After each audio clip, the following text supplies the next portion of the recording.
그 땅을 옮겨 이 가나안 땅으로 들어오게 되었습니다. 하나님을 믿고 신뢰하는 자로 변화되었지만 그 삶에 큰 환난과 어려움, 기근이라는 것을 만나게 되었어요.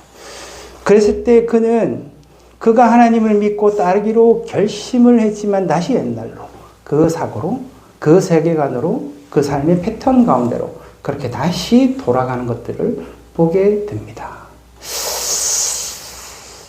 그런데 하나님은 그 아브라함을 그냥 내버려 두지 않았어요. 그래서 하나님은 그 아브라함의 인생 가운데 개입하십니다. 하나님의 역사가 시작된 것이죠. 그래서 그 당시 가장 큰 나라 애굽, 그리고 가장 힘이 센 이 바로에게 가서 하나님이 큰 재앙을 내리시고 이 모든 것을 다시 새롭게 하십니다. 아마 이런 하나님의 개입과 역사가 없었다면 아브라함은 그냥 나약하고 비겁하고 치졸한 인간으로 그 인생이 마감되었을 거예요.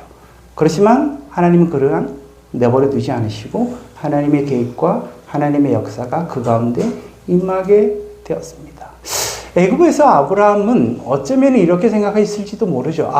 나는 어쩔 수 없이 이렇게 생각할 수밖에 없고 이렇게 판단하고 이렇게 선택하고 이렇게 결정할 수밖에 없다고 생각했을 수도 있어요. 자기가 할 수 있는 어쩌면 이것이 최선이라고 생각했을 수도 있죠. 자기 아내를 누이라 속이는 것이. 그렇지만 그것은 아브라함이 정말 하나님에 대해서 잘 몰랐기 때문이죠. 하나님은 그냥 그것을 내버려 두지 않으시고 하나님이 그것에 개입하셔서 애굽 왕에게 큰 재앙을 내리고 하나님의 그 놀라운 역사 가운데 아브라함이 그 역사가 무엇인지를 충분히 알 수 있을 만큼 그런 놀라운 역사를 그 가운데 나타냅니다.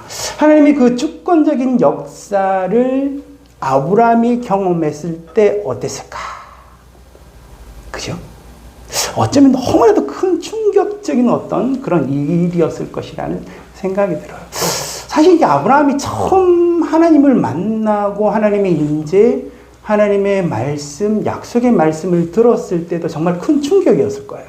정말 이런 신이 있다니. 이런 신이 또 나에게 이런 언약의 말씀을 하시다니 하면서 그 언약의 말씀을 들었을 때 너무나도 충격적이어서 그 말씀을 따를 수밖에 없는, 순종할 수밖에 없는 그런 마음이었을 것이에요. 그죠? 그런데 하나님이 이 아브라함에게 찾아와서 그 임재의 그 말씀을 하심에도 그 아브라함이 큰 충격 가운데 그 말씀을 따랐지만